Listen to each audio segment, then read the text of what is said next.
To Washington now, and President Donald Trump's address to Congress that just wrapped up in the last half hour.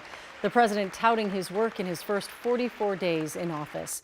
The president spoke for nearly 2 hours on a wide range of topics and telling lawmakers he's just getting started. Carla Holt has the biggest topics and moments of the night and response from Democrats tonight. Carla?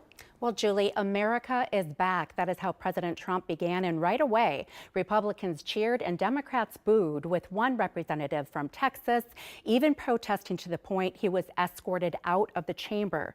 But then the president hit on some of his favorite topics, from his election victory to drill baby drill to his attack on what he calls a woke mentality.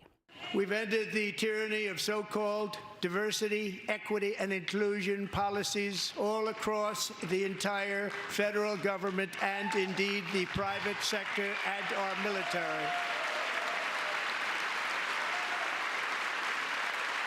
And our country will be woke no longer.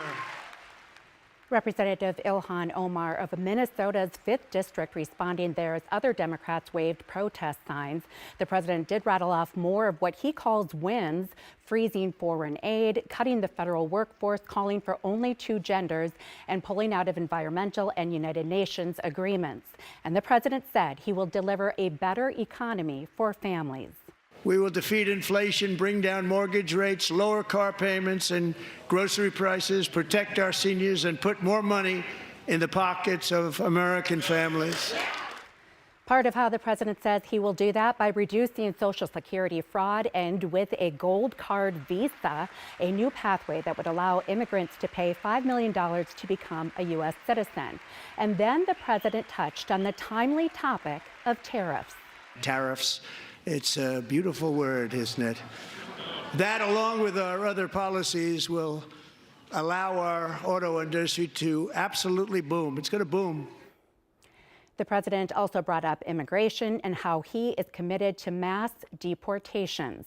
The president talked about getting Greenland, reclaiming the Panama Canal, and his letter from Ukrainian President Zelensky suggesting he is ready for peace.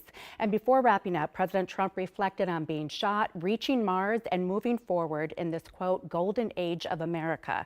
Minutes later, Michigan Senator Elissa Slotkin offered the Democratic rebuttal, one that touched on those tariffs, grocery prices, and American values.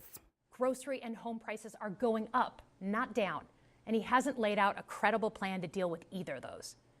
His tariffs on allies like Canada will raise prices on energy, lumber, and cars, and start a trade war that will hurt manufacturing and farmers. The senator also criticizing the president's actions with Ukraine and related to immigration. And no question, Julie, the reactions are still coming in.